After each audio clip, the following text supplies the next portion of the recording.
The following is a presentation of LSPN, your home for Lenawee sports.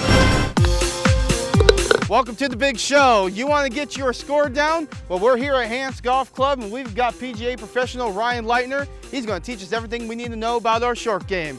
How to pitch it, how to chip it, and how to putt it. LSPN and LISD-TV proudly presents the Fairways. Well, I'm Miguel Gaytán, your host, and like I said, welcome to the Fairways. I'm here with Ryan Leitner, PGA professional here at the beautiful Hantz Golf Club here in Tecumseh, Michigan. Ryan, how you doing today, bud? Good, how are you? Hanging in there. A little windy out. So Ryan, tell us a little bit about yourself. Yep. I grew up, I started golf at an early age, about 7, 8 years old. Played a lot of junior golf, traveled playing a lot of junior golf tournaments in Northwest Ohio. I then went to Eastern Michigan University on scholarship. Turned pro in 1997, got in the PGA program, played a little professionally a little bit down south. I've been at numerous private clubs in the Toledo area and up in Michigan, and now I'm here at Hantz Golf Club up Tecumseh. Tell me when you want to be a teaching professional. Yeah. I enjoy helping people get better. It's kind of my passion is instruction. You know, giving back to the game. It's did a lot for me. I've been places that I wouldn't have been without golf, so I'm very fortunate to be around the game and just want to give back, you know, and give a lot of lessons to juniors and collegiate players. Our lesson of the day is going to be pitching and chipping, and then finally it will be putting. What is the one thing you see, real quick, with golfers that have a handicap slightly higher, like in the 15s, 16s, and on upwards into the 20s? What's the one thing that you normally do wrong? The biggest thing is I see it with pitch shots and chipping the ball. They try to help it, so they don't let the club do the work and kind of, you know, hit the pitch shot with your technique, rotation. So when somebody tries to help the ball in the air, they use mainly their hands and forearms to try to scoop the ball in the air. And what happens is the club head ends up passing your hands, and a lot of times you skull shots, you chunk shots. So you never want to try to help the ball up in the air, okay? You always want to hit it with the rotation of your body. You know, my arms are connected to my body, and I'm just basically kind of turning and rotating around my body as I'm staying over the golf ball. All right, well, we'll talk a little bit more about technique. Why don't we go over here and show us a little bit how we're going to do this. So Ryan, okay, we're 50 yards out. We're on hole number 3. Tell us a little bit about what we're seeing right now. So what we're seeing here is a green that slopes left to right, back to front. We have a back pin, okay? Yeah. So I want to hit a shot where I want it to land and I want it to roll back to that pin. I could also try to fly sand wedge all the way back to the pin, but that's not as consistent. So I'm going to try to take my 52-degree sand wedge, or you can even use a pitching wedge 9/8 iron, hit something low and run it back to that hole, and you got to kind of play the break.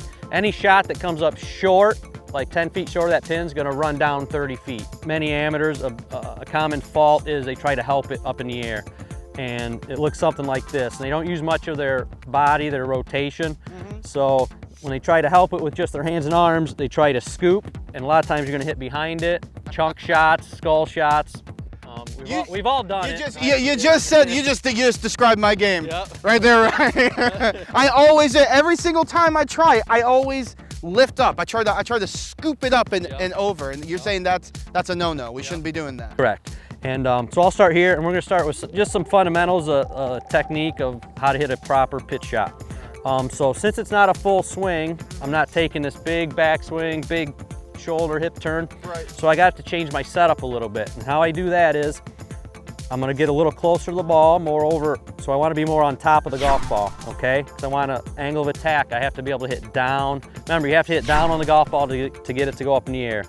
Now, how are you setting up here? Okay, Duran, why don't you come over here and see how Ryan here is setting up? So I'm going to set up with my feet pretty narrow and my feet open, so my left foot's going to be back for a right-handed player. Right. Okay, and I'm going to choke down about 2-3 inches on the club, ball position about in the middle of my stance, and if you can see here, I want to lean a little bit of weight on my left side, okay, because I don't want to make that full weight transfer, big turn to my right side.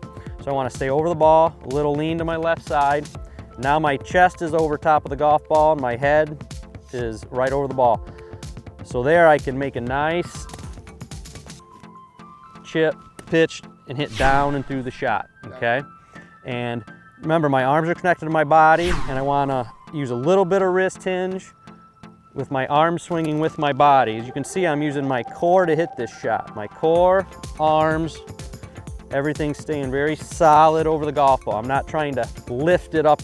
So what part of the body do we have to take out of the equation that most amateurs put in? Like, is it our legs? Is it the way that we hip rotate? Is it? I would say you want to take your hands. You want somewhat of dead hands. So I don't want to be really wristy and hingy. Right. If you can see, my hands are pretty silent. They're just kind of along for the ride. Now we gotta worry about aiming it. You want to aim it left, you said, right? Yep. So what I want first thing is I want my club face to aim where I want to hit it. Okay, the spot I want to land the ball.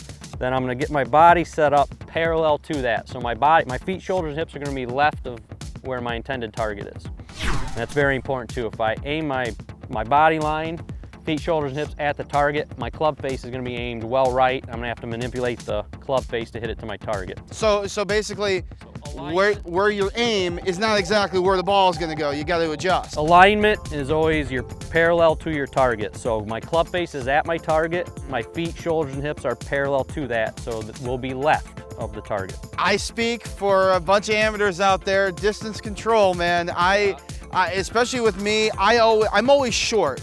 And the reason why I'm always short is because I think I have like some type of Herculean type of strength, and one of the times it's going to go right into those trees, or it's going to go right into the parking lot, or heaven forfend, it's going to go right into someone's house. So how do we control that? So distance control.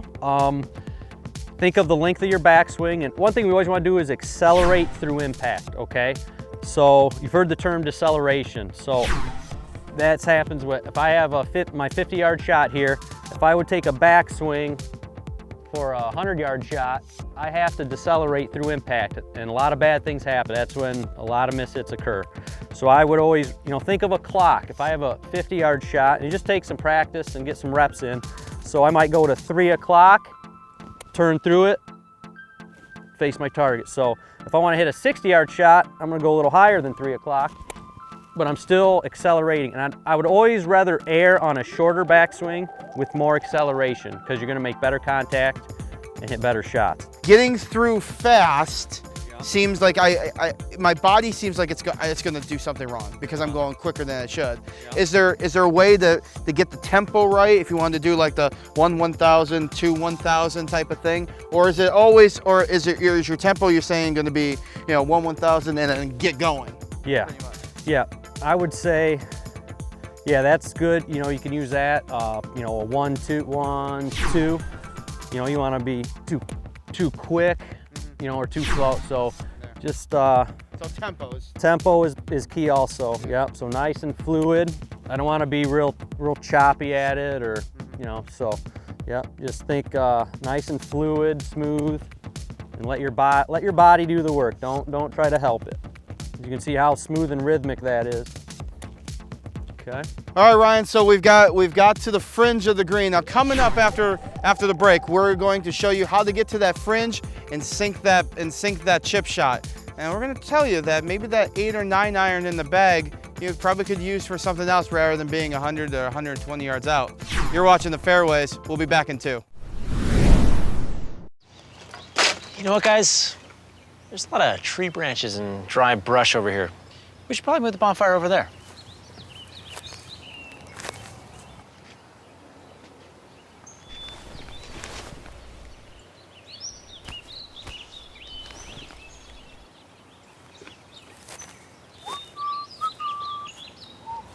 I'm guessing Smokey liked that idea.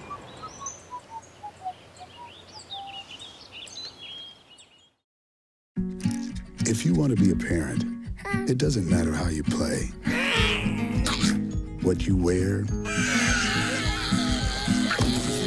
how you dance, or even what direction life takes you. You just need to be there. You don't have to be perfect to be a perfect parent. Thousands of teens in foster care don't need perfection. They just need you. I'm Woodsy Owl, and I'm here to tell you about a dirty word, pollution. Help Woodsy spread the word. Never be a dirty bird. Hoo-hoo. Don't paint or write on buildings. That's pollution. Give a hoot, don't pollute. Never be a dirty bird. Hoo-hoo. Turn your radio down. That's noise pollution. In the city or in the woods, help keep America looking good. A boy born in Joplin, Missouri was fascinated by anything with wheels and a motor. The odds of him winning both the Daytona 500 and the Brickyard 400 in the same year, 1 in 195 million. The odds of a child being diagnosed with autism, 1 in 68. I'm Jamie McMurray, and my niece has autism. Learn more at autismspeaks.org/signs. All right, everybody, welcome back to the Fairways. We're here at hole number 3, and we're here on the Fringe. We've shown you how to get to where we are from 50 yards out. Now we're here. Now we're going to learn how to bump and run it. Ryan here's got his 8-iron, his 52, and his 58. Yep. I just got my 9-iron because, you know, that's all I need. But I'm just kidding. All right, so we're here on the Fringe. So talk us through about how we should play this shot. So this is a typical chip shot. I got about 40 feet here, green to work with. I'm gonna show you 3 different shots. I got my 58, so it's gonna go a little higher, land a little softer. My 52, it's gonna come out a little lower, a little run, and the 8-iron is gonna be a bump and run. So we're gonna show you how kind of, you know, the 3 shots work and what might be best for you. Real quick, as you're getting set up here with your 58, how do we determine what shot to do? Is it what we feel like, how we want to show off to our friends? I would say typically how much green you have to work with. I wouldn't use the 58 very often. It's if I have to carry over a bunker, I don't have much green to work with, I need to spin it and stop it. You know, I want something to land high and soft. That's where I'd use the 58. Technique similar to pitching the ball. Again, I'm choking down on the club. I'm over top of it. Ball position about in the middle of my feet. I got my weight on my left side. Distance control, same thing, back. Turn back and through. Let the club do the work. I'm gonna lay this club face open just a little bit so I make sure I use the bounce of the club. For people at home, that just gives the ball more loft. Yep, and I have my hands slightly ahead of the ball. Remember, I wanna maintain that angle through. I do not wanna let the club head pass my hands and scoop this shot. All right, fingers crossed. Oh my Lord. That's like you've done that once or twice before, right? A little short. So now I'm gonna take the 52. Whoop. As you can see, me trying to fly the 58 farther is not as consistent. So this lower 52 would probably be the club I would normally use. And that's just gonna take the loft off. Yep, as you can see how low? Look at. Oh, that's. See how much better that is? Oh, get in there! There we go.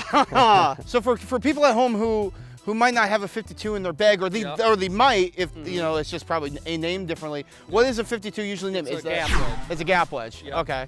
So if you're at home and you're probably wondering what the G means on your club right here, that's a gap. So that would be a 52, which would be the perfect club here in this type of situation. And the loft is between a sand wedge, typical sand wedge, and a pitching wedge. All right, Ryan. So now now you got an 8-iron in your hand, I see. So this is going to be more or less of a bump and run type of shot. Yep. And I'm actually, you know, I'm going to use my putting grip, so I'm going to a little different grip here, and it's just, you can see how short I need to take this because I don't need to hit this very hard. And my goal is, you know, I want to land it, pick a place to land it here, and it's going to run out like a putt, and that's going to be way more consistent than hitting that 58, trying to fly it there. For people at home, bump and run means just make sure it hits once, and then it's just rolls. Yeah.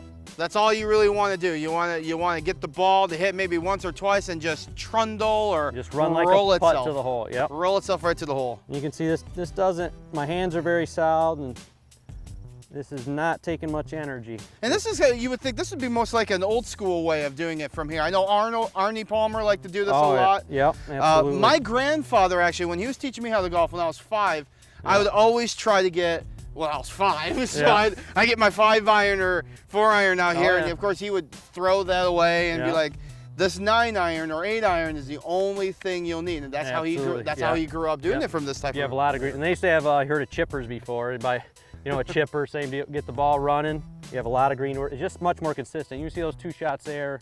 It's just much easier than taking a sand wedge or lob wedge and flying it when you have green to work with. It's Right. just not consistent. So here's one more. Little Oh, 8 get iron, there, but come you can see on. how easy that shot is and much more consistent. So now we have another scenario here. This is, I don't have much green to work with, and the green is running away from me, so it's gonna be fast. So I need something to land soft on that green and not go very far. So this is where the lob wedge, I'm at 58 degree. This will come in handy for this shot. So I wanna open this club face up about 3-4 degrees. Okay. Same setup as my chipping, and just want the club to just slide under the ball. I always want to keep moving through impact. Don't try to help it, and it should come up nice and soft. See, that's what I would imagine most amateurs, what they mess up on is they don't go through the ball. But once they hear the ball hit, they stop. Yeah, they'll stop. Right. And then, yeah, very inconsistent. So watch how this bounce of the club works. It'll just glide right through that turf, nice and easy. And I'll just hold the face open right through impact, and it'll look, so my finish will look something like that. I'm not gonna shut the face down, because then it's gonna go. So you want to say that again? So you want to be like that, pretty much? So I'm gonna open that club face up about 3-4 degrees, slide under it, and see how I held the face through impact open. So I know it's not gonna close down and take off. For people at home, this would be really great to practice on, Yeah. because I would imagine that there's a little bit of apprehension when you're trying to get through the ball underneath. Yeah. Especially for guys like myself. Yeah. Most of my stuff Yeah. is here. Yeah. So I feel like if I try to go through, Yeah. I'm going to go through and it's going to go straight up in the air and go over usually. So yeah, so that's why you have to keep moving through impact. So let the bounce of the club do the work, glide through, and see how I'm holding the face and following through. Gotcha. So we don't want to keep our body stagnant and just throw our hands at it. Look something like that. Tip at home. Yeah. Go through the ball always. You can keep your head down through not through impact, but when you get going, just make sure you come head up and all the way through. Yep, my head's gonna stay down through it, but then after that, I'm gonna face my target. Let's see if you can sink one in here, Ryan. Come on, get in there. Boom, there we go. Better than most. Better than most. Well, all right, Ryan. Well, listen, we've shown you how to get it from 50 yards out. Now we've shown you how to get it from the fringe. Now coming up next, we're gonna teach you how to putt. And yes, these are skills that even the pros go through all the time. I'm Miguel Gaytán. You're watching the Fairways. We'll be back in 2. Okay, so we drowned the fire. Yep. Stirred it. Drowned it again. And now just feel if it's cold. Yeah. Cool.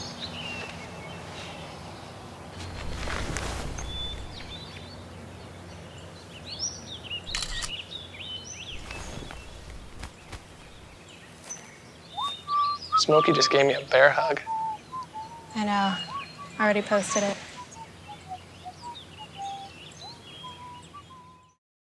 I think someone at my friend's school has this thing called autism. My friend's brother's son has autism. My neighbor's son has autism. My son has autism. Autism is getting closer to home. Today, 1 in 68 children is diagnosed with autism. That's about a 30% increase in 2 years. Learn more at autismspeaks.org/signs. Every proper bear knows that the right fit means everything. Especially when it comes to car seats. Oh, really?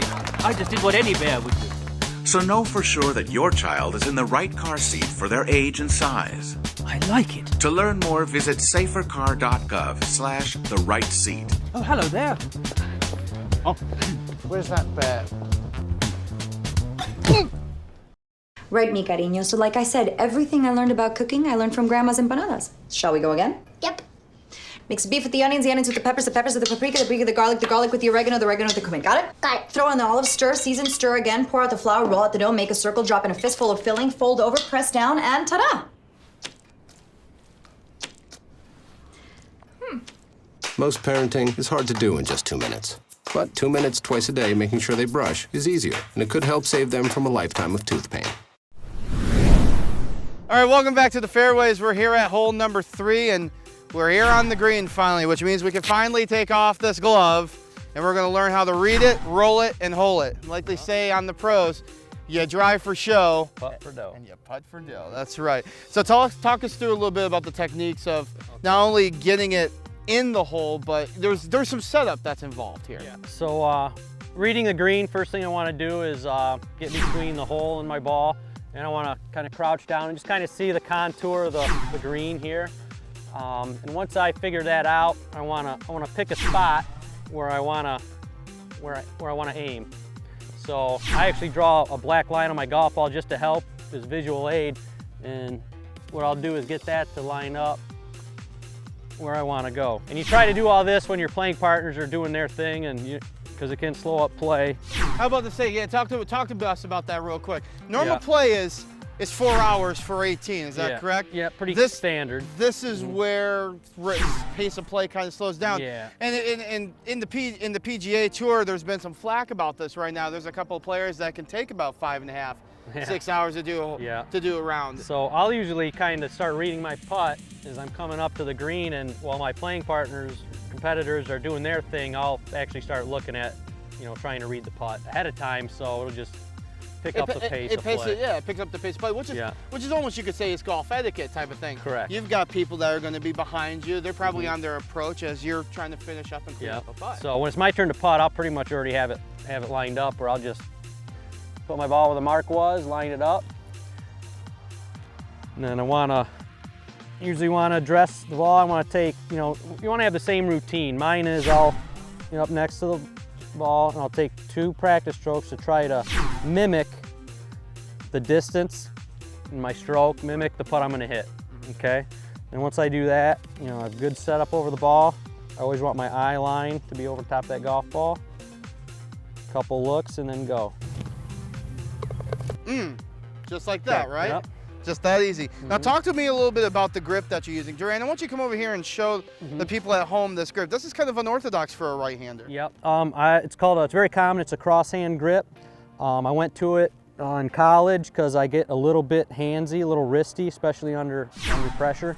And one thing, with putting technique is you do not want, for a right-handed player, that left hand to break down. So, and that's why what I do is keep this. It helps me keep that left wrist pretty firm and moving toward the hole.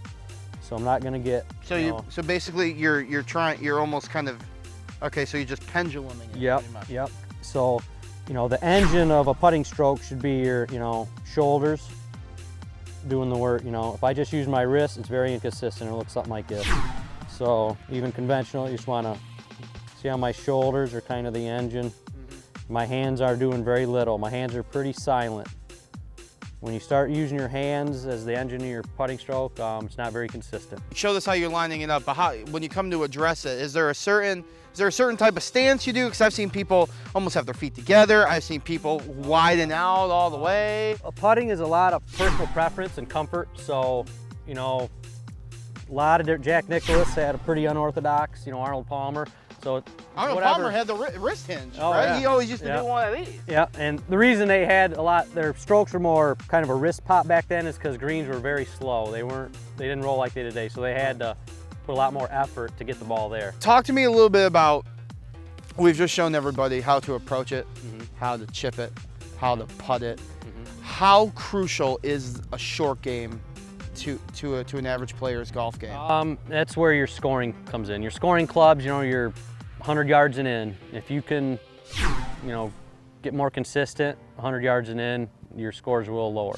And when we say lower, we're talking almost kind of dramatically, because I could even say myself as an amateur, I leave most of my strokes right here. This is where I leave them. I can hit a fairly good tee shot. My second shot can be all right because I'm using a long iron. It's very frustrating. I see all the time where you hit 2 good shots on a par 5. You got a little pitch shot into the green and you chunk it twice or scull it over the green and end up making a, double bogey, or, if we can just minimize, get you somewhere and give you a chance to save that par, and your scores will really drop. All right, well, when we come back here, we're going to tell you a little bit about the history and the beauty here at Hantz Golf Club. You're watching the Fairways. I'm Miguel Gaytán. We'll see you in 2. Thanks for coming in for the interview. Oh, yeah, of course. All right, we got your personal references, your resume, high school diploma or equivalent.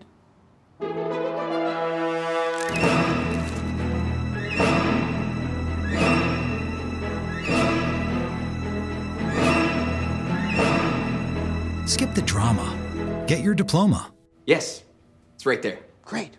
Take that first step towards a better future. Find free adult education classes at finishyourdiploma.org.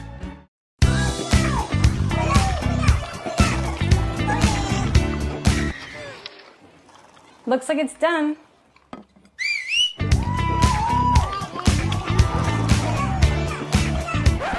Don't let salmonella get funky with your chicken. On average, 1 in 6 Americans will get a foodborne illness this year. You can't see these microbes, but they might be there. So learn the right temperature to cook each type of meat. Keep your family safe at foodsafety.gov. Hey, Luis, did you know that you're Elmo's plan? Your plan? Yeah, Elmo's mommy said that if Elmo is too sick to go to school, the plan is that Elmo stays with Luis and Maria. Oh, yes, we have that plan all in place. Oh, great! You never know when your child will be too sick to go to school. So have a plan ready so your child can stay home and get healthy. Luis is the man, because he's Elmo's plan. The man, because he's Elmo's plan. To learn more about preventing flu, visit flu.gov. When friends don't stop friends from drinking and driving.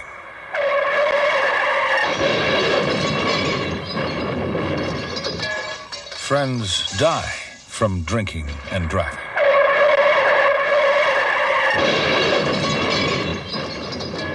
Friends die from drinking and... Friends don't let friends drive drunk.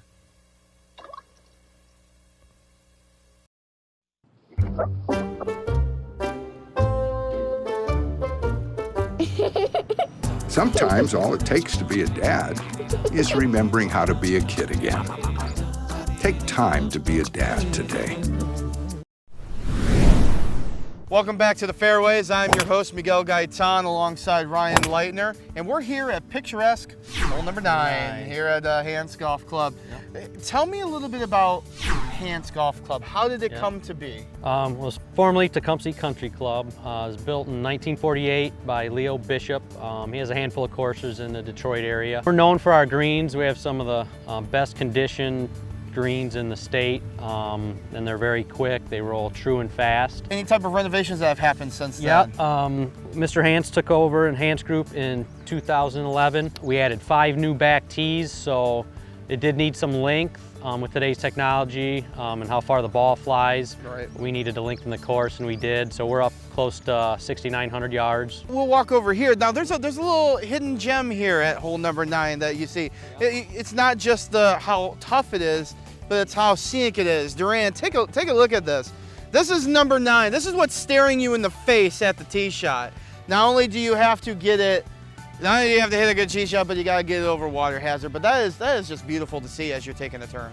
Yeah. It really is. And as you can see here, the longer hitters can carry the hill here for a shorter, wedge, 9-8 iron shot into the green. But if you're not a long hit, it can be difficult because you can't carry the hill and it'll roll back down, leave you a difficult shot. Right. And you got to carve around the trees there. All right, Season, you said that there's a membership here. Talk to me a little bit about your membership, because this is a private course. Yes, we are private. We currently have about 150 members. We have full membership, which is over the age of 36, and it's all inclusive, which is very unique. So the first year it's $3,000 for the year, and that's a family membership. And what you get with that is all inclusive. You get your cart paid for the year. Use of the driving range. We have a nice double-ended driving range facility. You get a locker, bag storage, handicap service, all for $3,000. And say the spouse plays or kids, it's just a cart fee for them. And then we have our intermediate membership, which is age 35 and under, and that is $1,500 all inclusive. So you really can't beat that deal. A young professional wanting to join a private club, it's very affordable. Well, that'll do it for us here at the beautiful Hantz Golf Club. I'm Miguel Gaytán, your host, alongside PGA professional Ryan Leitner. Make sure all those drives are straight and they find the fairways.